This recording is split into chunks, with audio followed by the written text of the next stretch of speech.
एक शासक जो सबसे ज्यादा प्रभावशाली था, एक योद्धा जो पूरी दुनिया पर राज करना चाहता था, एक कमांडर जिसकी सेना ने कभी हार नहीं मानी, एक ऐसा शख्स जो सिर्फ 32 साल की उम्र में यूरोप से लेकर एशिया तक अपनी धाक जमा चुका था। उसने फारस जैसे विशाल साम्राज्य को घुटने पर ला दिया था। सभ्यताओं के केंद्र में रहे मध्य पूर्व पर उसकी हुकूमत कायम हो गई थी। उसके बारे में भविष्यवाणी की गई थी कि एक दिन वो विश्व विजेता बनेगा। वह विश्व विजेता कहलाया भी। अपनी मौत तक वो हर उस जमीन को जीत चुका था जिसके बारे में उसके देशवासी जानते थे। महज 12 साल के शासनकाल में पश्चिम में यूनान से लेकर पूर्व में आज के पाकिस्तान तक उसने साम्राज्य विस्तार कर लिया था। वो इतना चालाक और कुशल था कि हर मोर्चे पर दुश्मनों को पीठ दिखानी पड़ती थी। 12 सालों में उसने लाखों सैनिकों का कत्ल किया। 12 सालों में उसने 12,000 मील की यात्रा तय की। उन 12 सालों में उसने वो कर दिखाया जिस पर आज भी लोगों को यकीन नहीं होता। वह अरस्तु का शागिर्द था, जिसकी रणनीति आज भी दुनिया भर की सेना को राह दिखाती है। ये सभी खासियत उस व्यक्ति को महान बनाती है।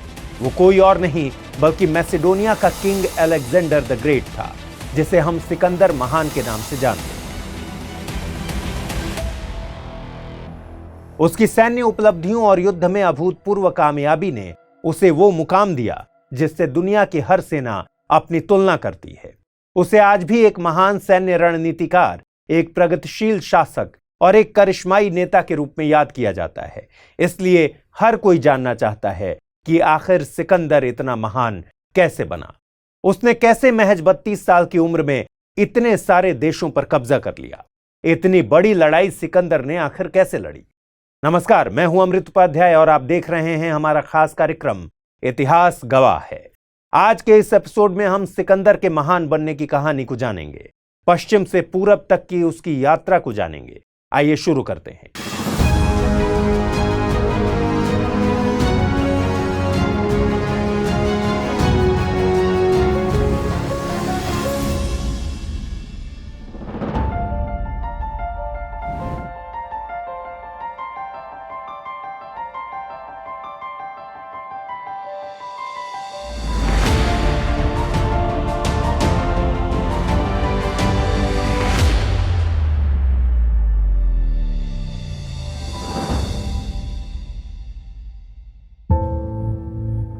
मैसेडोनिया के रहने वाले सिकंदर का जन्म 356 ईसा पूर्व में हुआ था।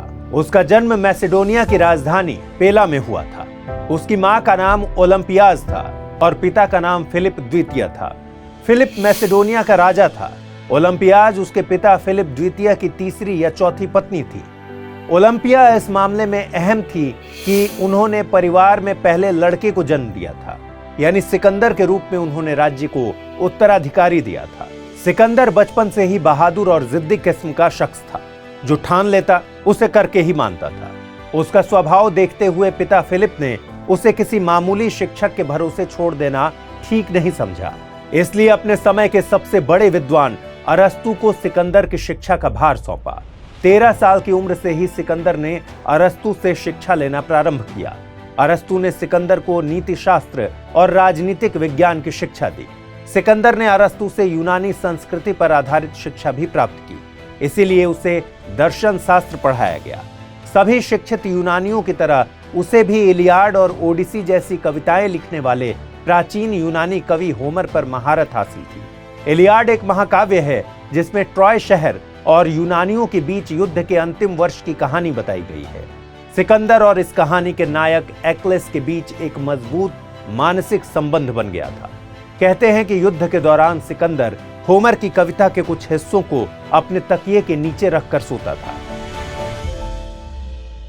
कहा जाता है कि सिकंदर के विश्व विजेता बनने में अरस्तु की शिक्षा की सबसे बड़ी भूमिका थी। अरस्तु सिकंदर को वीर रस की कहानियां सुनाते थे और युद्धों को जीतने के गुर सिखाते थे। अरस्तु ने उन कठिन सिद्धांतों के बारे में भी उसे बताया जिससे उस समय के दार्शनिक अपने खास शिष्यों को ही बताया करते थे। ऐसा कहा जाता है कि सिकंदर जब विश्व विजय के अपने अभियान पर निकला तब अरस्तु ने उन सिद्धांतों पर कुछ किताबें लिखी। किताब की बात सुनकर सिकंदर ने तुरंत अरस्तु को पत्र लिखकर ऐतराज जताया और कहा, आपने जो ज्ञान सिर्फ मुझे ही दिया था, अगर वो सब तक पहुंच गया तो फिर मेरी शिक्षा और दूसरों की शिक्षा में अंतर ही क्या रह जाएगा। बहरहाल 336 ईसा पूर्व में जब सिकंदर महज 20 साल का था, तब एक दुखद घटना घटी। उसके पिता फिलिप की हत्या कर दी गई। फिलिप की मौत की खबर से कई राज्यों में विद्रोह जैसे हालात पैदा हो गए। इन राज्यों में थेब्स, एथेंस, थिस्ली आदि शामिल थे। असल में फिलिप के मरने के बाद एक नए राजा के बनने का संघर्ष शुरू हुआ, क्योंकि कई छोटी छोटी रियासतों के शासक खुद को फिलिप का उत्तराधिकारी बताने लगे। लेकिन सिकंदर में सत्ता हासिल करने का जोश और जुनून चरम पर था। ऐसे में महज 20 साल के सिकंदर के सामने जीवन की सबसे बड़ी चुनौती खड़ी थी। साम्राज्य बचाने के लिए उसने मैसेडोनियाई राजकुमार समेत कई लोगों की हत्या कर दी। अपने एक सौतेले भाई फिलिप एरिडाइस को छोड़कर उसने अपने सभी भाइयों, चचेरे भाइयों और उन सारे लोगों को मार डाला जो उसके राजा बनने के रास्ते में रुकावट बन सकते थे। इस संघर्ष में सिकंदर ने अपने सभी विरोधियों का सफाया कर दिया और मात्र 20 साल की उम्र में वो राजा बन गया। यानी सिकंदर ने अपने शासनकाल की शुरुआत सिंहासन के प्रतिद्वंद्वियों को खत्म करके की। इसके बाद सिकंदर ने 12 सालों तक शासन किया। असल में वो बेहद महत्वाकांक्षी व्यक्ति था। उसमें दुनिया को जीतने की धुन सवार थी, इसलिए वो सिर्फ मैसेडोनिया तक सीमित नहीं रहना चाहता था। लिहाजा 334 ईसा पूर्व में सिकंदर ने मैसेडोनिया से निकलकर दुनिया पर काबिज होने के अपने अभियान की शुरुआत कर दी। उसकी सेना में 5000 घुड़सवार और 30,000 पैदल सैनिक थे, जो दुनिया को जीतने में उसके साथ कदमताल कर रहे थे। उच्च श्रेणी की पैदल सेना, घुड़सवार दस्ते, भाला चलाने वाले और तीरंदाज इस सेना का हिस्सा थे। और साथ में था सिकंदर जैसा बुद्धिमान रणनीतिकार, जिसे युद्ध रणनीति में कमाल की महारत हासिल थी। मैसेडोनिया ग्रीक का एक राज्य था, लेकिन सिकंदर की मंशा पूरे ग्रीक पर शासन करने की थी। सिकंदर जानता था कि वो सिर्फ भय और हथियार के बल पर ग्रीक पर शासन नहीं कर सकता। इसलिए उसने ग्रीक पर अपनी हुकूमत के लिए राष्ट्रवाद और देशभक्ति का सहारा लिया। एक सदी पहले ग्रीक पर फारस के असफल आक्रमण का बदला लेने के लिए उसने फारस पर अपना ध्यान लगाया। उस संघर्ष में थर्मोपाइले की प्रसिद्ध लड़ाई शामिल थी, जहां 300 स्पार्टन योद्धाओं ने हजारों फारसी सैनिकों के खिलाफ जंग लड़ी थी। फारस साम्राज्य ने 200 से अधिक सालों तक भूमध्य सागर से जुड़े इलाकों पर शासन किया। यह साम्राज्य इतिहास के वास्तविक सुपर पावर में से एक था। सिकंदर ने एक प्रचार अभियान बनाया कि मैसेडोनियन यूनानियों की ओर से फारस पर आक्रमण कर रहे हैं। हालांकि एक सदी पहले जब फारस साम्राज्य और यूनान के बीच जंग हुई थी, तब उसमें मैसेडोनिया शामिल नहीं था। इसलिए वो यूनानियों को यह भरोसा दिलाने की कोशिश करता है कि वह उनका बदला लेने के लिए फारस पर हमला करने जा रहा है। लिहाजा विश्व विजेता बनने के अभियान की शुरुआत उसने फारस पर हमले से की, जहां उसकी सेना का परीक्षण दुनिया की सबसे बड़ी और सबसे अच्छी प्रशिक्षित लड़ाकू सेना के खिलाफ होना था। फारसी घुड़सवार सेना और तीरंदाज भी प्रसिद्ध थे।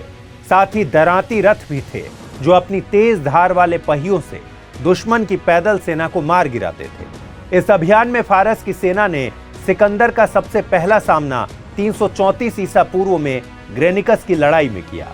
ग्रेनिकस एक नदी थी जिसके पास जंग हुई। यह आधुनिक पश्चिमी तुर्की में लड़ा गया था। सिकंदर ने पश्चिमी तुर्की के तट पर आगे बढ़ते हुए 20,000 फारसी घुड़सवारों की एक सेना को हराया। इसमें हजारों सैनिकों की मौत हुई और करीब 2000 सैनिकों को उसने बंदी बना लिया। यह फारस साम्राज्य के खिलाफ सिकंदर की पहली बड़ी जीत थी। फारसियों के खिलाफ दूसरी लड़ाई 333 ईसा पूर्व में हुई, जो इस्सुस की लड़ाई के नाम से प्रसिद्ध है। यह आधुनिक दक्षिण तुर्की में लड़ा गया था। इस जंग में उसका सामना फारस के राजा डेरियस तृतीय से हुआ, जिसके पास कुल 2.5 मिलियन सैनिकों की कमान थी। उसके पास 10,000 पैदल सैनिकों की एक खास रेजिमेंट थी, जिनकी तादाद कभी नहीं बदली। इस दस्ते को अमर सेना कहा जाता था। जब एक आदमी मारा जाता तो दूसरा उसकी जगह लेने के लिए खड़ा हो जाता था, यानी कुल संख्या हमेशा पूरी रहती थी। इन सब के बावजूद करीब 18 महीने में सिकंदर ने वर्तमान के तुर्की से फारसियों का सफाया कर दिया। इसके बाद सिकंदर की आर्मी दक्षिण की ओर बढ़ चली। उसने वर्तमान के सीरिया, लेबनान और इजराइल की ओर रुख किया। इन इलाकों में उसकी सेना भूमध्य सागरीय तट से होते हुए पहुंची। इसका मकसद समुद्र तटीय इलाकों में फारस के बंदरगाहों पर कब्जा करना था। भूमध्य सागर के पूर्व में ये बंदरगाह फारसियों के नौसैनिक ठिकाने थे, जिससे सिकंदर उन्हें वंचित करना चाहता था। सिकंदर ने इन पर कब्जा कर फारस को और कमजोर कर दिया, साथ ही यहाँ के शहरों को अपने अधीन कर लिया। इसके बाद सिकंदर ने 332 ईसा पूर्व में मिस्र में प्रवेश किया, जो गाजा पर कब्जा करने के बाद 2 शताब्दियों तक फारसी शासन के अधीन था। गाजा की घेराबंदी करके सिकंदर ने आसानी से मिस्र पर कब्जा कर लिया। यहाँ के फारसी गवर्नर ने तुरंत ही हथियार डाल दिया। उसने मिस्र के उत्तरी तट पर अलेक्जेंड्रिया शहर की स्थापना की और उस शहर को ग्रीक संस्कृति और व्यापार का केंद्र बनाया। कुछ महीने यहाँ बिताने के बाद सिकंदर 331 ईसा पूर्व में मेसोपोटामिया की ओर बढ़ गया। यहाँ उसका सामना फारस के राजा डेरियस से हुआ। यहाँ दोनों पक्षों के बीच गोगोमेला की लड़ाई लड़ी गई। यह युद्ध 331 ईसा पूर्व में उत्तरी इराक में एरबिल के पास लड़ा गया। दोनों पक्षों के बीच जबरदस्त जंग हुई, जिसमें डेरियस की आर्मी तहस नहस हो गई। एक लंबी जंग के बाद 330 ईसा पूर्व में सिकंदर की सेना ने फारस की सेना को हरा दिया। उसी समय से फारसी सेना का पतन शुरू हो गया। डेरियस की हार के बाद सिकंदर के लिए फारस की राजधानी परसिपोलिस की राह आसान हो गई। अब ग्रीक और फारस की लड़ाई का क्लाइमेक्स आ चुका था।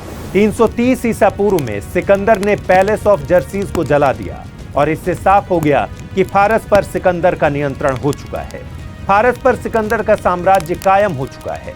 गोगोमेला की लड़ाई में डेरियस की पराजय को मानव इतिहास के निर्णायक मोड़ों में से एक के रूप में देखा जाता है, जिसके बाद फारसी प्राचीन दुनिया की सबसे बड़ी शक्ति नहीं रहे।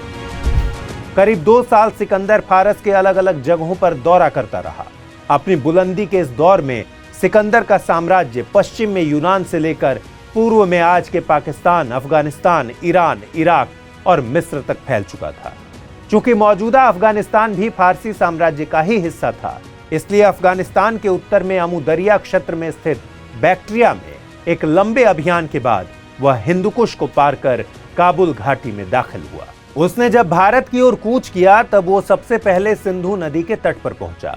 हालांकि उससे पहले 326 ईसा पूर्व में उसने भारत के नजदीकी शहरों के राजाओं को संदेश भिजवाया और कहा कि वे लोग सिकंदर का नियंत्रण स्वीकार कर लें। सिकंदर ने जिन राजाओं को संदेश भिजवाया वे या तो बेहद कमजोर थे या फिर सिकंदर की सेना इतनी विशाल थी कि उससे लड़ने की हिम्मत कोई जुटा नहीं सका। इसलिए ईरान से आगे जैसे ही सिकंदर काबुल पहुंचा, इन राजाओं ने उससे मिलना शुरू कर दिया। इन राजाओं में तक्षशिला के राजकुमार आंभी भी थे। सिकंदर ने जैसे ही सिंधु नदी की ओर रुख किया, तक्षशिला ने सिकंदर के लिए भारत के द्वार खोल दिए। इन क्षेत्रों में तक्षशिला के राजकुमार आंभी और झेलम तथा चिनाब के बीच राज करने वाले राजा पोरस का नियंत्रण था। सिकंदर के प्रति अपनी निष्ठा दिखाने के लिए उन्होंने सिकंदर को करीब 5000 सैनिक और 65 हाथी भेंट किए, ताकि वो आगे के अभियानों में और मजबूत हो सके। राजकुमार आंभी की इसके पीछे एक नियत थी। वो चाहता था कि सिकंदर उसके दुश्मन राजा पोरस से लड़ाई में उसका साथ दे। अगर रणनीतिक नजरिए से देखा जाए तो इस इलाके के हर राज्य को जीतना सिकंदर के लिए बहुत आसान था। इसकी वजह थी कि आंभी और पोरस ने साथ मिलकर सिकंदर को रोकने की कोशिश ही नहीं की। अगर उन्होंने संयुक्त मोर्चा स्थापित कर दिया होता तो खैबर दर्रा असुरक्षित नहीं होता और सिकंदर की जीत इतनी आसान नहीं होती, क्योंकि काबुल के बाद सिंधु नदी पर पहुंचने के लिए खैबर दर्रा को लांघना जरूरी था, जो सिकंदर ने आसानी से कर लिया। लेकिन सिकंदर ने जैसे ही आक्रमण किया, आंभी ने तुरंत आत्मसमर्पण कर दिया। लेकिन झेलम नदी पार करते समय सिकंदर को पहली बार सबसे कठिन विरोध का सामना करना पड़ा, जब राजा पोरस ने सिकंदर का बड़ी मुस्तैदी से विरोध किया। पंजाब में झेलम के आसपास शासन करने वाले पोरस बेहद ताकतवर थे। यहाँ जितने छोटे छोटे राज्य थे उनमें पोरस को काफी शक्तिशाली शासक माना जाता था।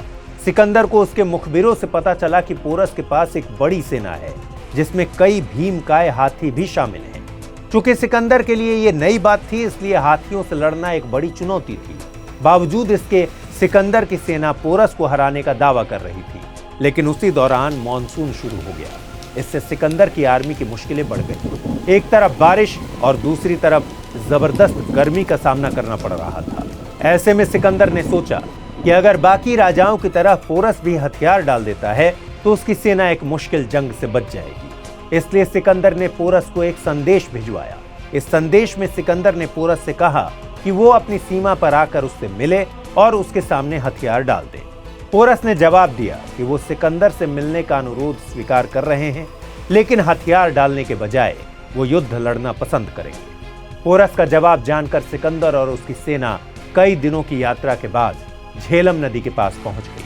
पोरस की सेना झेलम के उस पार थी। ये लड़ाई झेलम नदी के किनारे पंजाब में जलालपुर में हुई। मॉनसून के कारण जब वहां तेज आंधी और तूफान आया तो इसका फायदा उठाते हुए सिकंदर ने अपनी सेना के साथ नदी पार कर लिया। इससे पोरस को एक धक्का लगा। बेहतरीन प्रशिक्षण प्राप्त सिकंदर के सैनिकों से मुकाबला करना पोरस के लिए आसान नहीं था। सिकंदर के मुकाबले उनके पास कम सैनिक थे। एक अनुमान के मुताबिक सिकंदर की सेना में 50,000 से भी ज्यादा सैनिक थे, जबकि पोरस के पास करीब 20,000 की सेना थी। उनके पक्ष में सिर्फ एक बात थी कि उनकी सेना में हाथियों की तादाद बहुत ज्यादा थी। खैर, युद्ध शुरू हुआ। पोरस की सेना हाथियों को आगे कर सिकंदर की सेना से लड़ रही थी। हाथियों पर सवार होकर लड़ना सिकंदर की सेना के लिए बिल्कुल अलग और नई बात थी, लेकिन उस इलाके में लंबे समय से रहने के चलते सिकंदर के सैनिकों ने हाथियों से लड़ने का तरीका काफी हद तक सीख लिया था। इस भीषण लड़ाई में दोनों तरफ से लोग मारे गए। जब तक पोरस लड़ने की स्थिति में थे, उन्होंने सिकंदर का जमकर मुकाबला किया, लेकिन दुश्मनों से बहुत ज्यादा घिर जाने के बाद उन्होंने हथियार डाल दिया। ऐसा कहा जाता है कि पोरस ने वीरता के साथ लड़ाई लड़ी और काफी संघर्ष के बाद उनकी हार हुई। इस युद्ध को हाइडेस्पीस की लड़ाई कहा जाता है। असल में यह लड़ाई झेलम नदी के किनारे लड़ी गई थी और झेलम का ही दूसरा नाम हाइडेस्पीस रिवर है। मौजूदा वक्त में यह स्थान पाकिस्तान के पंजाब प्रांत में है। इस लड़ाई में पोरस की हार के बाद सिकंदर और पोरस की मुलाकात हुई।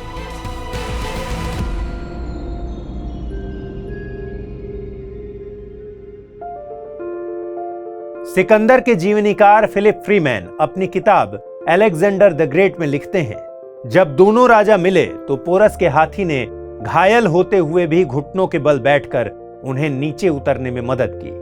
सिकंदर पोरस के 6 फीट ऊंचे डील डॉल को देखकर बहुत प्रभावित हुआ। बंदी बनाने के बाद सिकंदर ने पोरस से पूछा कि उनके साथ किस तरह का सुलूक किया जाए। पोरस ने तुरंत जवाब दिया, जो एक राजा दूसरे राजा के साथ करता है। सिकंदर पोरस के इस जवाब से बहुत प्रभावित हुआ।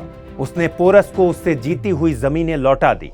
पोरस को हराकर सिकंदर गंगा की ओर जाना चाहता था, इसलिए उसने पूर्व की ओर रुख भी किया, लेकिन पंजाब की 5 नदियों में से अंतिम ब्यास तक पहुंचने पर उसके सैनिकों ने उसका साथ देने से इनकार कर दिया। भारत की प्रचंड गर्मी में लड़ने के बाद थकी हुई यूनानी सेना ने आत्मसमर्पण कर दिया। इसने सिकंदर को वापस मुड़ने के लिए मजबूर कर दिया और वो दक्षिण की ओर सिंधु नदी के साथ आगे बढ़ते हुए उसके डेल्टा तक पहुंच गया, जहां उसने अपनी सेना का एक हिस्सा समुद्र के रास्ते मेसोपोटामिया भेज दिया, जबकि दूसरे हिस्से को मकरान तट के साथ जमीन के रास्ते ले गया। वापसी के दौरान 323 ईसा पूर्व में बगदाद के दक्षिण शहर बेबीलोन में उसकी मृत्यु हो गई। तब सिकंदर की उम्र महज 32 साल थी। कुछ इतिहासकारों का मानना है कि उसकी मौत का कारण उसके जख्मों में होने वाला इन्फेक्शन था और कुछ का मानना है कि उसकी मृत्यु मलेरिया की वजह से हुई थी।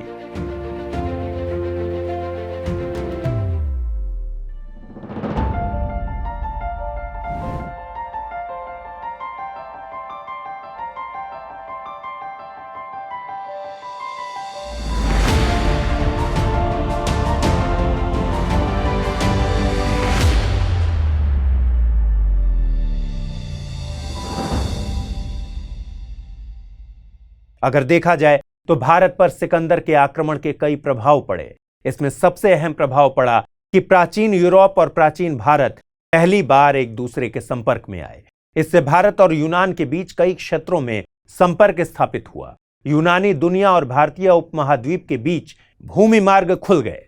ऐसा कहा जाता है कि सिकंदर ने अपने अभियानों के दौरान भारत और यूरोप के बीच संचार की कई लाइनें खोल दी। नतीजतन भारत और पश्चिम के बीच स्थलीय व्यापार और समुद्री वाणिज्य विकसित होने लगा। सिकंदर का भारत पर आक्रमण राजनीतिक सबक और राजनीतिक परिणाम भी लेकर आया। उत्तर पश्चिम भारत छोटे छोटे राज्यों और जनजातीय इकाइयों में बटा हुआ था। सिंधु घाटी में मैसेडोनियाई सैनिकों की मौजूदगी उन राज्यों की राजनीतिक एकता की कमी की गवाही दे रही थी, जिन्हें विदेशी हमलावरों के हाथों बुरी तरह नुकसान उठाना पड़ा था।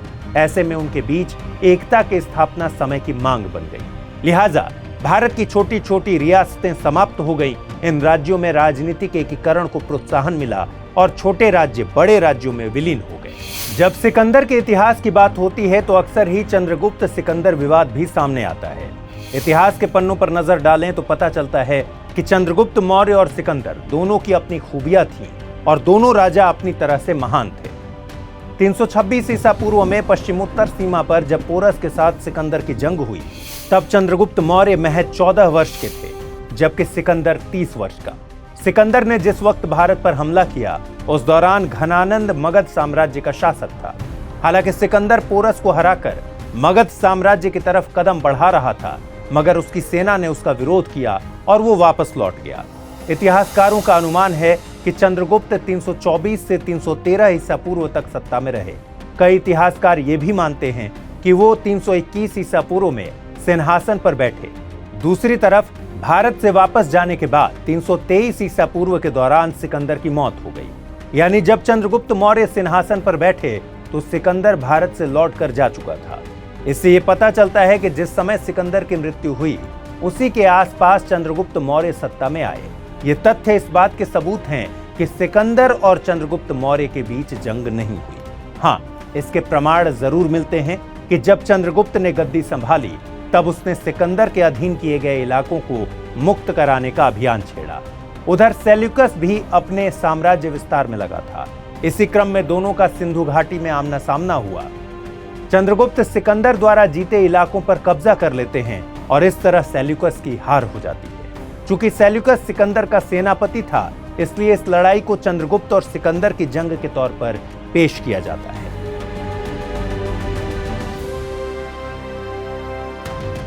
बहरहाल महज 32 साल की उम्र में इतना विशाल साम्राज्य कायम कर लेना यह बताता है कि सिकंदर निहायत ही बुद्धिमान और कुशल रणनीतिकार था।